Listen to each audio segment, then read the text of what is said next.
Salut et merci de nous suivre fidèlement toute la journée. Nos spécialistes dans tous les domaines vous donnent plein de conseils en droit, beauté, bien-être, médecine, Internet, bref, tout ce que vous voulez savoir, vous avez la réponse à la télé bien sûr tous les jours, également sur notre site internet experttv.fr, sur les applications iPhone, tablette et mobile, et puis en audio aussi quand vous le souhaitez, 24 heures sur 24 sur expertradio.fr. Des spécialistes sont là. Aujourd'hui, j'ai le plaisir de recevoir à mes côtés Laura Jess. Bonjour Laura, comment ça va? Enchantée Yves. Alors, c'est la première fois qu'on reçoit une psychothérapeute. Je voudrais juste qu'on explique d'abord, avant de parler du thème qu'on a choisi d'aborder aujourd'hui, quelle est la définition que fait un ou une psychothérapeute exactement? Alors, d'abord de formation, je suis psychologue clinicienne et psychothérapeute. Alors, en fait, il fait des entretiens cliniques, il peut faire de la stimulation cognitive, des thérapies.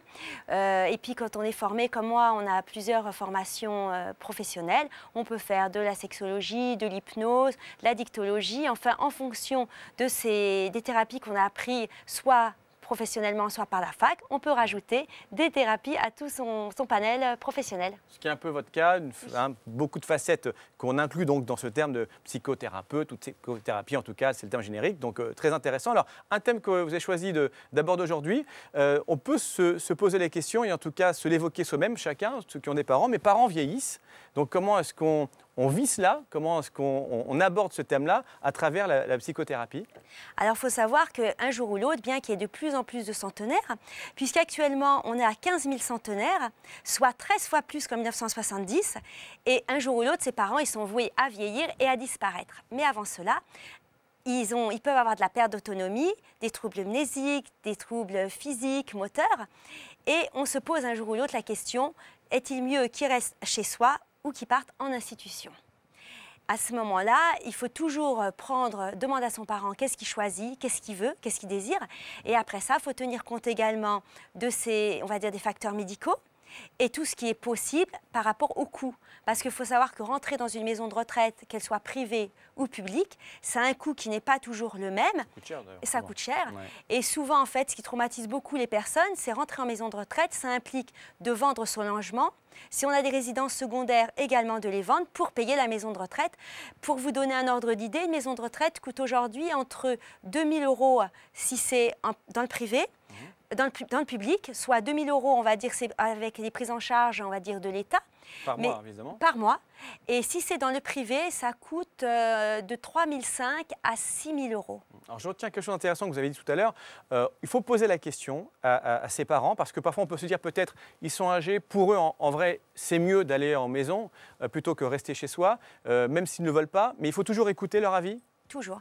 Il faut savoir aussi, il faut tenir compte de leur avis s'ils sont encore en possession de leurs moyens, on va dire, mnésiques. Parce que quelqu'un qui va souffrir de la maladie, hélas, d'Alzheimer, il va avoir des pertes cognitives si importantes que son jugement ne sera pas forcément fiable. Alors, quelles sont les difficultés pour entrer en maison de retraite? Est-ce que tout le monde peut y accéder facilement ou est-ce que l'on passe à un examen médical? Est-ce qu'on peut y rester longtemps ou pas? Comment ça se passe concrètement? Alors, pour entrer en maison de retraite, déjà, on va demander à son parent. Il faut toujours en fait demander à son parent quand il est encore en pleine possession de ses moyens. Bon, c'est souvent des discussions.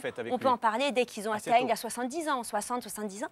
On peut leur demander et s'ils ont un jugement tranché, non, ça ne sera pas maison de retraite. Ça ne sera pas de maison de retraite. Ça ne va pas les vexer, ça ne peut pas créer un conflit, dire bah, écoute, pourquoi tu me parles de ça? Non, il y a des réactions comme ça parfois? Il y a des réactions surtout en fonction des communautés. On va dire qu'il y a dans des familles ou des communautés spécifiques que la maison de retraite n'est pas envisageable. Vous prenez par exemple en Afrique du Nord ou dans les communautés, on va dire, asiatiques, africaines. On est très famille. Très famille, et il est hors de question de placer son parent. On se dit, son parent, il nous a élevés, il nous a transmis beaucoup de choses. Quand on était petit, il prenait soin de nous. À présent, c'est nous à prendre soin de lui. Donc là, dans ce cas-là, souvent, les proches hébergent et recueillent le parent lorsqu'il est seul à la maison. Est-ce que c'est une bonne solution pour les deux d'ailleurs de vivre dans la même maison avec son papa ou sa maman âgée?